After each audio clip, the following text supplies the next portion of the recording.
Hello, everyone, and welcome back to the Mental Game Gym podcast, where we train the mind like we train the body. I am your host and mental performance coach, Andrew Crome, and if you're new here, today we're diving into a second Q&A episode on mastering the mental game. Now, if you missed part one, make sure you go back and check it out because we covered confidence in games, how to bounce back after mistakes, handling pressure, and shifting away from outcome obsession. And today's questions add on to that, maybe even go a little bit more deeper into things. But we're going to be talking about things like building a game face that you can rely on under pressure, staying motivated when you feel stuck, handling disappointment, and also what parents can do to support their athlete. And finally, how to use visualization the right way, not just wishful thinking. So let's dive in and straight away, let's look at question number one. And that is, how do I build and use a game face so I can compete with confidence, even when things get tough? Now, this is a great question. And one of the things I love to do with the clients that I work with is help them build a game face. And your game face is basically your mindset anchor. It's a personal identity that you can step into, especially when emotions are high or things aren't going your way. I know I always say to people, you don't need to wait until you feel confident in order to play with confidence. And one of the tools that we use is the game face, because this is how you can act confident, how you carry yourself like the player, the person that you want to be. So let's look at how you build it. And the first thing that we do is we think back to a game or a performance that we thought was really good. But the best performance that we've had. A moment when you felt composed, locked in, full of confidence, trying everything out, not being afraid to make mistakes. And once we think of that performance, we have to think, how was I carrying myself? Ask yourself those questions. How was I carrying myself? What would someone watching me have seen? So my energy, body language, my effort. And after we've asked those questions and thought about it, we then choose 3 words that describe that version of you. So it could be calm, ruthless, and present. It could be sharp, fierce, vocal. So think about, for your position, for your sport, what is important? And also for you, how do you feel and how do you act when you are at your best? I also get players to think about what animal has the characteristics, the traits that you want to show in your performances. And they can have 2 words in an animal. So it could be panther, smooth and deadly. A lot of people gravitate towards lions and tigers, but again, for your position, for your sport, what animal speaks to you? What animal has those traits that you think you need to perform at your best? And the key is you have to make it your own. So don't ask anybody else what you think mine should be. Think about it for yourself. Make it meaningful to you. Then what we do, once we have our 3 words, whether it's 2 words in an animal or just 3 words, we step into the game face using a trigger. So it could be every time you take a deep breath. So for hockey, for example, every time you start a shift, every time you step onto the ice, you're saying those 3 words. It could be maybe a sound that you hear every 5 minutes. I never forget, one of the first people that I worked on this with was an equestrian rider, and she had her 3 words: calm, composed, and confident. And she would say those 3 words every time she would hear the bell for someone to start her routine. So every 5 minutes, she's hearing that bell, which means every 5 minutes, she's saying those 3 words to herself. So by the time it comes to her performance, she's repeated it like 10 times. And repetition in anything builds strength. So the more time you say it, the more you're going to feel and act that way. So I always tell people we need to talk more than we listen to ourselves. And this is a great example. We're talking about how we want to act, how we want to feel. Then the more we're doing that, the more likely it is that that's what's going to happen. So every time you're using it, you're reinforcing that identity. And you're not reacting to what's going on around you, especially when things aren't going your way. If you made a mistake, those 3 things can be repeated. Every time in practice you go for a water break, you can be saying it then. So there's so many ways that you can use it. And again, it's individual. So you have to figure out, when was it going to work for me? And play around with it in practice. How often should I be saying it? Is every whistle too much? You have to find that sweet spot to figure out how often you should be saying it so that it's helping you, but not distracting you and taking you away from your performance. So figuring it out, and then also figuring out those 3 words. Try them on. Do they work for me? Do they not? And change them if they don't. And this is important to use. So when we start using it, and we're using it in practice and in performances, it really helps, because when pressure rises, then you're not rising to the occasion. Typically, we're falling to our training. So the game face is the identity that you train. So when things are tough, when things aren't going your way, you've made a mistake, or somebody has said something that you don't like, or the ref's made a bad call, repeating those 3 words is keeping you where you need to be. It's keeping you acting and feeling the right way, as opposed to letting all those events that are happening around you affect how you're feeling and how you're acting. Because that's when mistakes and that's when performances start to spiral out of control. So that's question 1. Let's look at the next question here, and that is, what should I focus on when I feel stuck or like I'm not improving? And this is normal. I think most people at some point feel stuck. They feel, well, I'm not going anywhere, I'm not improving, right? And even elite athletes hit that point, like those plateaus of, I don't know if I can get any better. Is there any point in me doing this anymore? But the mistake that most people make is that they keep chasing the outcome. So we're looking for improving times and outcomes that we necessarily can't control, but the focus really should be on sharpening this process. So this is where we zoom in on your daily goals, because then we know I'm making progress. No matter how small it is, I'm making progress. Instead of thinking of those big goals and basing everything off of them, we narrow it down and we look at what are 2 or 3 small daily actions that I can take, that I can control, that will help me move forward. And you go day by day by day. And at the end of the day, you can ask yourself the question, what did I do today that helped me move forward, right? You can also think about, well, what habits are going to support me getting to where I want to get to and making those improvements. So this could be 5 minutes of visualization every day. It could be getting more sleep, journaling, being more self-aware. So taking times to check in with yourself throughout the day and discover how you're thinking, what you're feeling.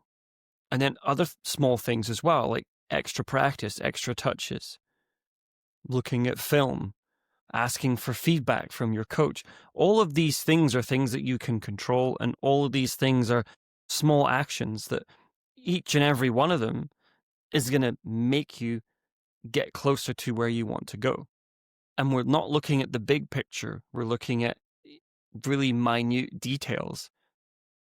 So knowing that if you do them, and if you do them with 100% effort, and intentionality, that these things are going to help you move and get closer to that goal that you're trying to chase. And this also ties in with your game script. And we've discussed this before. These are the 3 controllable cues that make your game repeatable and controllable, right? So for hockey, it could be scan before puck touches, explode on first 3 strides, be vocal on the bench.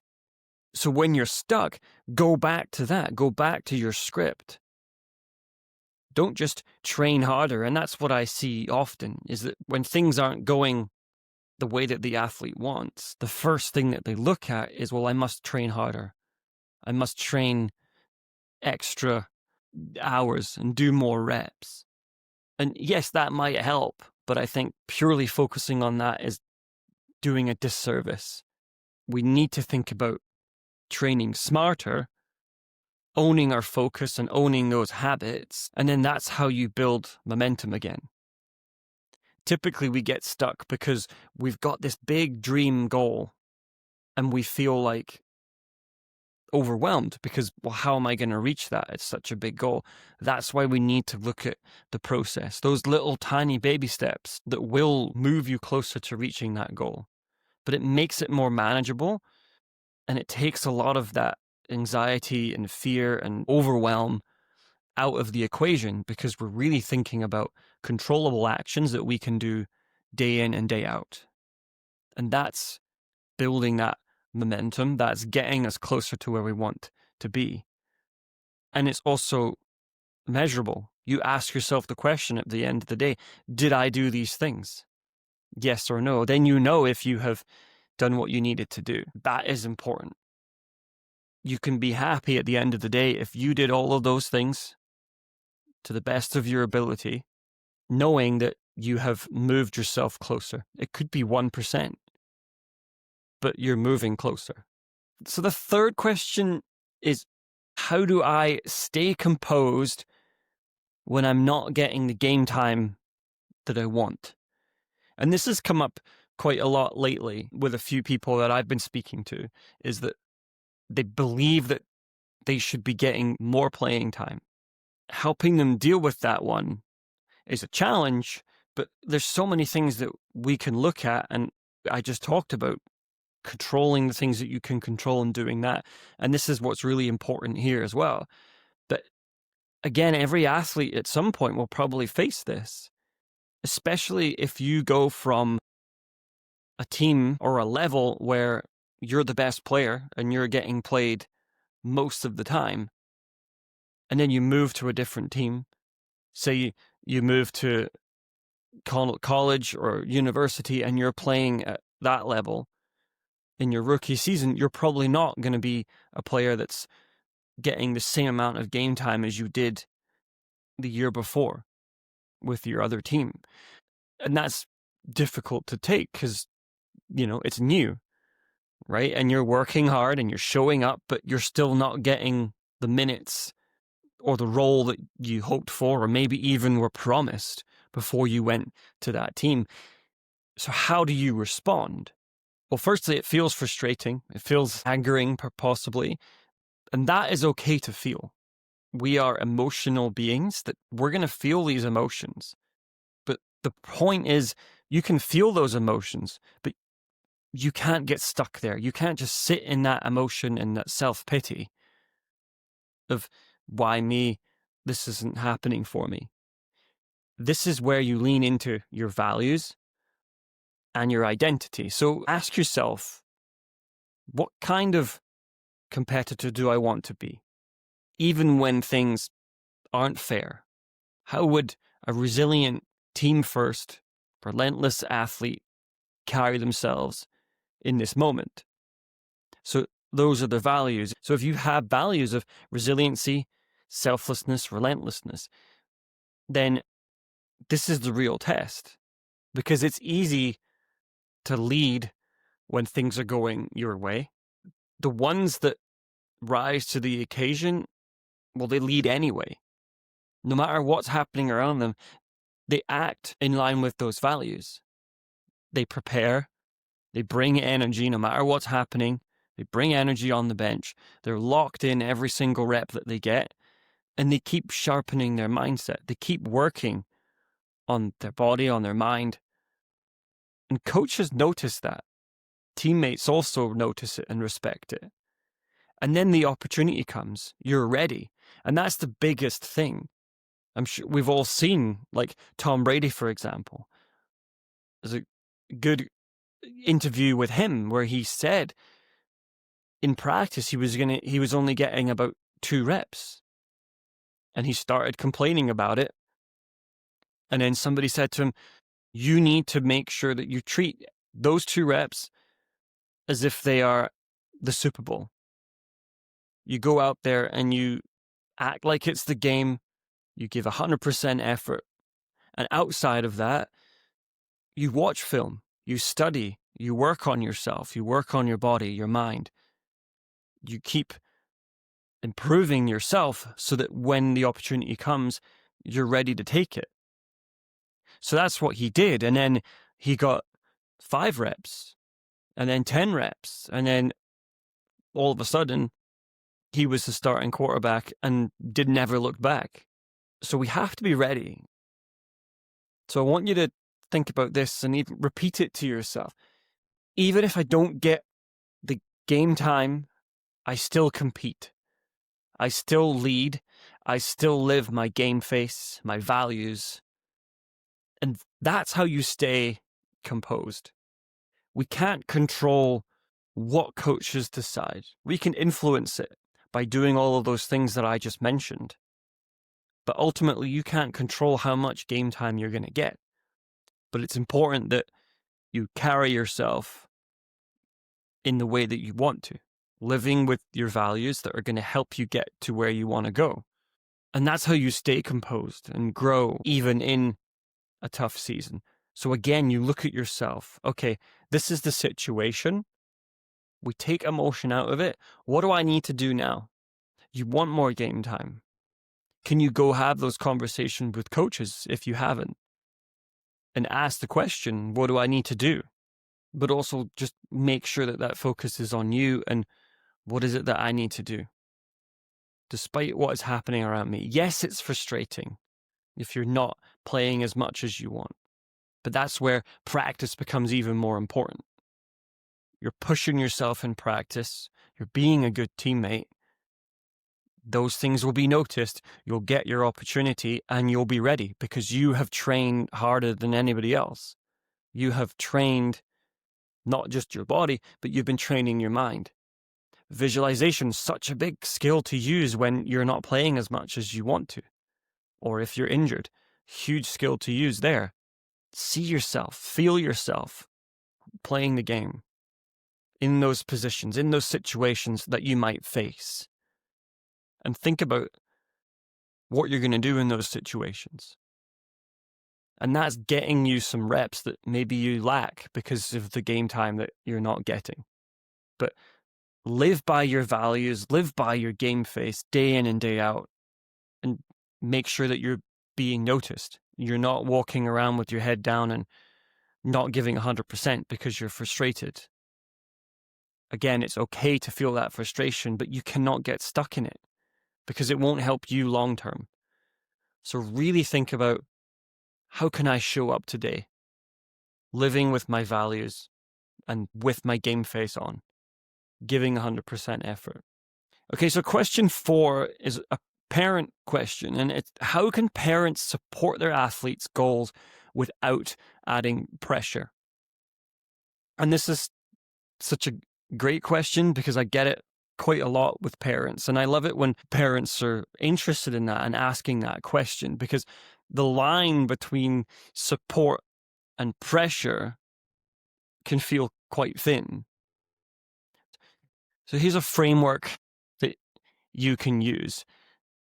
Again, instead of focusing on results and outcomes, focus on the progress and effort.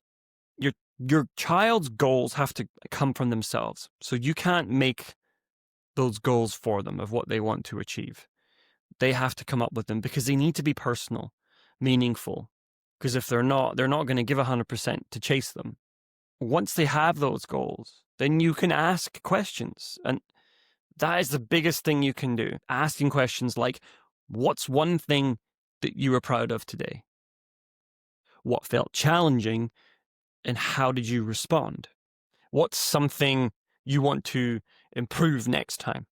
And here you're inviting reflection.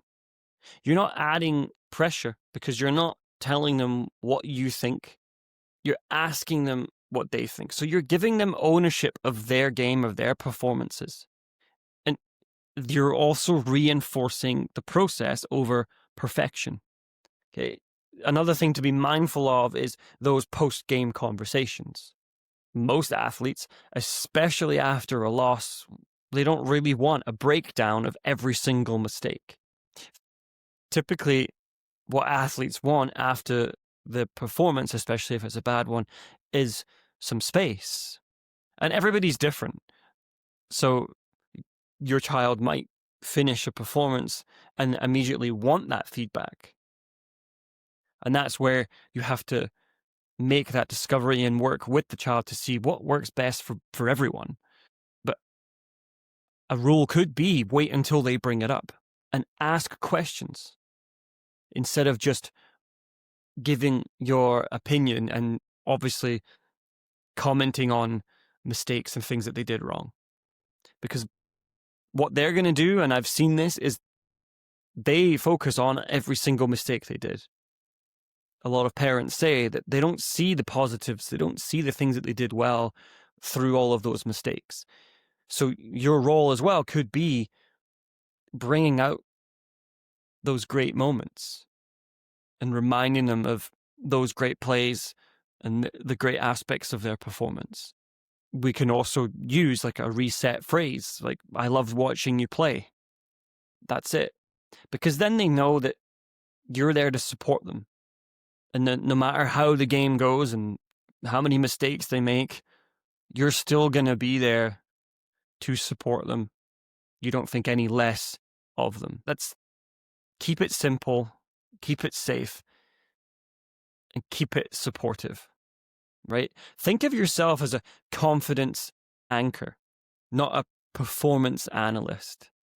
So if we let the coaches do the coaching, if you create the space, I find that's what brings the child closer, and it makes them feel like they can ask questions. They can come to you and speak more and not just give yes or no answers to questions.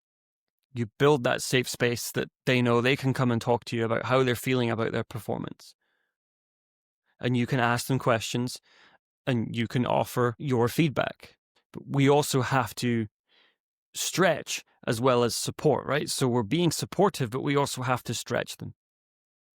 So we're thinking about how can you be better? What are the habits that they need to be doing day in and day out? And, are you pushing them to make sure that they're doing them? But again, it has to come from them.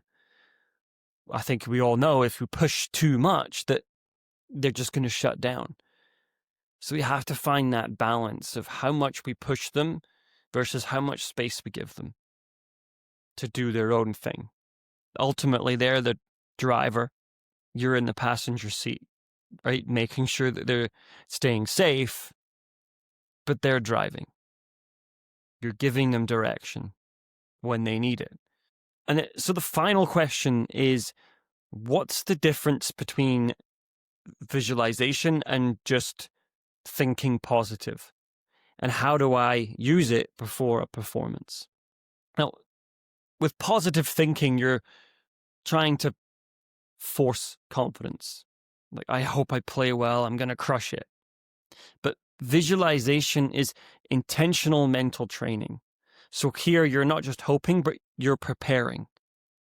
It's like watching your own highlight reel in your mind before you even step out onto the ice, the pitch, the court, wherever it is. So my tips on how to get started is, first of all, before you begin, take a few deep breaths to center yourself and then activate your game face. We discussed that in the question 1. So activating that. So picture with that game face, how are you going to move? How are you going to carry yourself? So now we've got that game face on and we can see it. Then walk through your game script cues and see it from your own eyes. But this is an important thing as well with imagery, is that you don't just see things, but you use your other senses. So we want to make it as real, as vivid as possible. So we hear the sounds. We feel the equipment. So if it's the stick, you're feeling the stick in your hand. You're feeling the cold air, the warm air. You're feeling the floor under your feet. And see yourself performing how you want to. Pick out your game face. Pick out those 3 game script items. Go through your game script and see yourself performing each one of those. And it can be 15 to 20 seconds on each. It doesn't have to be long. And especially if you're starting out, that's the perfect way to do it, is start small, start simple. But go through your game script and see yourself doing those 3 things and doing them well. But we can also use visualization to rehearse challenging moments. So if you make a turnover, or if you're having a bad performance, see yourself responding with a reset. See yourself responding how you want to respond. So you're training your brain in this moment and your body to know what success feels like. And it only takes a few minutes.